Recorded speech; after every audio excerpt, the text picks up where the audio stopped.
और दुनिया के ज़्यादातर मज़ाहब जैसे इस्लाम, ईसाईयत और यहूदियत ये ख़ुदकुशी के बारे में बहुत मनफी पैगाम देते हैं कि ये काम करने का नहीं है। इसके बावजूद लोग करते हैं। आप अंदाज़ा करें कि मुआशरती हालात में बेशुमार फ़र्क होने के बावजूद रोज़ाना एक जैसी तादाद में अमेरिका, पाकिस्तान और स्विट्ज़रलैंड में लोग खुदकुशी करते हैं। डॉक्टर साहब, यही तो हैरान कुन बात है ना। देखिए ना, हालात का शिकार हो सकता है कोई और शख्स भी उससे ज़्यादा हो या उतना ही हो सकता है मायूसी का या नाउमीदी का या दिल टूटने का या सदमे का या बीवी की बेवफाई का या शौहर की बेवफाई का या नौकरी ना मिलने का या मुलाजमत ना मिलने का या हालात के कर्ज के बोझ तले दबने का या झगड़ों का कोई और ज्यादा शिकार हो। आपने बड़ा अच्छा एक शख्स क्यों उस पे आपने बड़ा अच्छा हाथा किया। इसी से जाहिर होता है कि बैरूनी हालात का इतना ज्यादा, ये रेट्रोस्पेक्टिवली हम कहते हैं कि इन हालात की वजह से, क्योंकि इंसान जब कोई सही वजह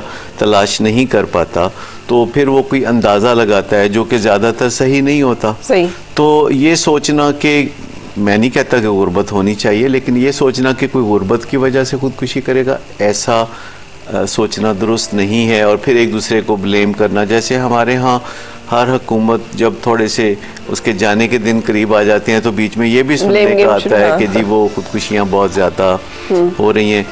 और देखा जाए तो दुनिया में 10 लाख लोग हर साल खुदकुशी करते हैं। सही। 10 लाख लोग, जबकि दुनिया में 5 लाख लोग मर्डर होते हैं किसी न किसी दूसरे इंसान के हाथों या जंगों में या जिस तरह भी।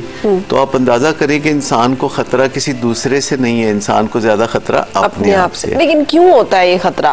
वो क्या ट्रिगर है जो कि किसी एक इंसान को उकसा देता है या उस नहज पे ले आता है कि जहाँ पे उसके जहन इस बात को कबूल कर लेता है कि मैंने ये काम करना है, या वो मतलब इतना बड़ा काम कर गुजरता है? देखिए, इंसान के सामने हमेशा रास्ते होते हैं। सही। कोई ना कोई चॉइसेस होती हैं, कोई ना कोई रास्ते उसे नज़र आ रहे होते हैं और उनमें से कोई रास्ता उसने चुनना होता है।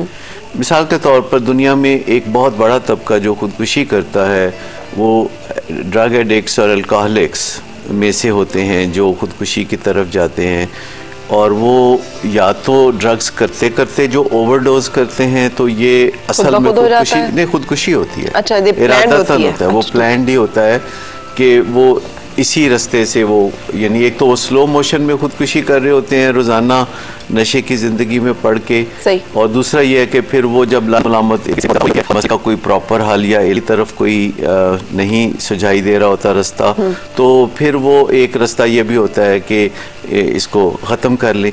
फिर जिन्होंने नशा छोड़ा भी होता है, बाज़ औक़ात उनकी ज़हनी कैफियत इतनी अफसोसनाक और तकलीफ दे हो जाती हैं कि उनके सामने 2 रास्ते होते हैं कि या तो दोबारा नशा करने लगें तो या खुदकुशी कर ले। तो ऐसे भी कुछ लोग खुदकुशी करने की तरफ चले जाते हैं। लिहाजा नशा छोड़ने के बाद भी काउंसलिंग की ज़रूरत होती है और ज़िंदगी की तरफ मुस्बत रुझानात पैदा करने की ज़रूरत होती है।